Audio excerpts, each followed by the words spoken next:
नमस्कार दोस्तों, मैं हर्षवर्धन सिंह चौहान आज आपके लिए एक नया टॉपिक लाया हूं जिसका नाम है Ken Betwa river link project.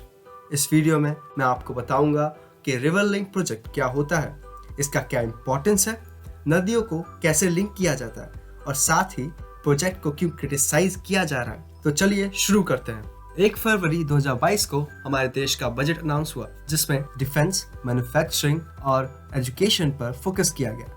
इसके साथ ही कुछ और इश्यूज को भी रेज किया गया जैसे कि क्लाइमेट। इसी के संदर्भ में हमारी फाइनेंस मिनिस्टर श्रीमती निर्मला सीतारमण जी ने बुंदेलखंड रीजन के लिए एक 44,605 करोड़ के प्रोजेक्ट का ऐलान किया जिसका नाम है Ken Betwa river link project. इसके साथ ही 5 और रिवर लिंक प्रोजेक्ट्स के बारे में बताया गया जिनका DPR यानी कि डिटेल प्रोजेक्ट रिपोर्ट तैयार हो चुका है। वो प्रोजेक्ट हैं दमनगंगा पिंजर, परतापी नर्मदा, गोदावरी कृष्णा, कृष्णा पेन्नार, पेन्नार कावेरी।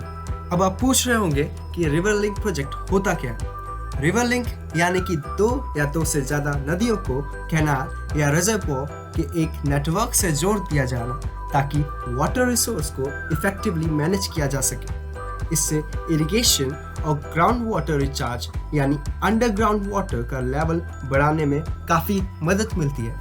अब आपके मन में एक सवाल आ सकता है कि क्या ऐसे प्रोजेक्ट्स की हमारे देश को जरूरत है। तो मैं आपको बता दूं, हमारे देश में दुनिया की 18% आबादी रहती है, लेकिन हमारे पास सिर्फ 4% पीने लायक पानी मौजूद है। आपने देखा होगा हमारे देश में कई जगह बाढ़ आ जाती है, खासकर बिहार और नॉर्थ ईस्ट के कुछ रीजन्स में।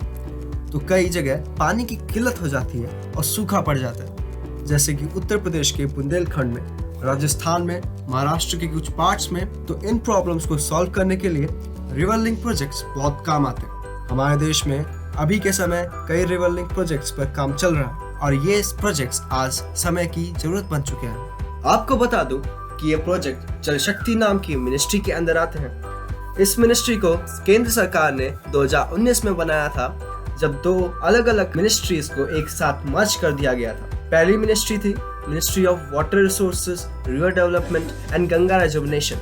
दूसरी ministry of drinkable water and sanitization. इसके करंट मिनिस्टर हैं गजेंद्र सिंह शेखावत। इस मिनिस्ट्री का काम है गंगा नदी को साफ रखना, जिसको हम नमामि गंगे के नाम से भी जानते हैं। और अगर किसी स्टेट या फिर किसी पड़ोसी देश के साथ किसी नदी को लेकर कॉन्फ्लिक्ट हो जाता है तो यही मिनिस्ट्री उस मामले को संभालेगी। इस प्रोजेक्ट के बारे में हमने कई बार सुना है। इस प्रोजेक्ट का आइडिया 2005 में ही आ चुका था। 2008 में केंद्र सरकार और उत्तर प्रदेश और मध्य प्रदेश की राज्य सरकारों के बीच में सहमति भी बन गई थी, लेकिन इस पर काम शुरू होते होते 2022 लग गया।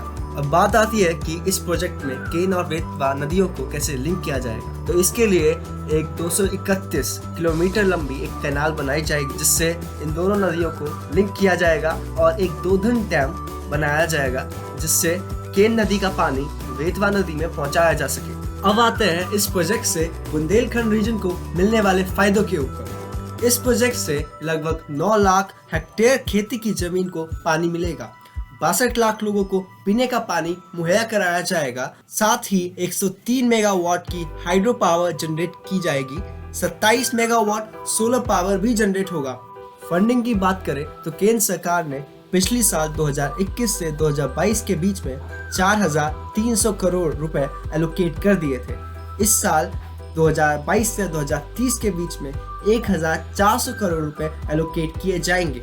अब आते हैं इस प्रोजेक्ट से रिलेटेड कंट्रोवर्सीज के ऊपर। तो कई एनवायरमेंटलिस्ट का कहना है कि इस प्रोजेक्ट से केन और बेतवा नदियों के आसपास के इकोलॉजी पर बहुत बुरा इम्पैक्ट पड़ेगा। वहाँ की फ्लोरा एंड फाउना तबाह हो सकती है।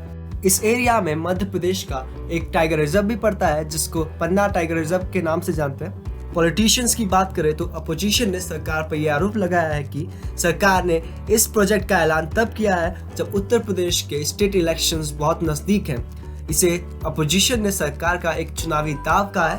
तो फ्रेंड्स, एट द लास्ट मैं आपसे यही कहूँगा कि आपका इस इशू को लेकर क्या व्यू है, प्लीज़ कमेंट सेक्शन में जाके जरूर शेयर कीजिएगा और मैं आपके कमेंट्स जरूर पढ़ूंगा।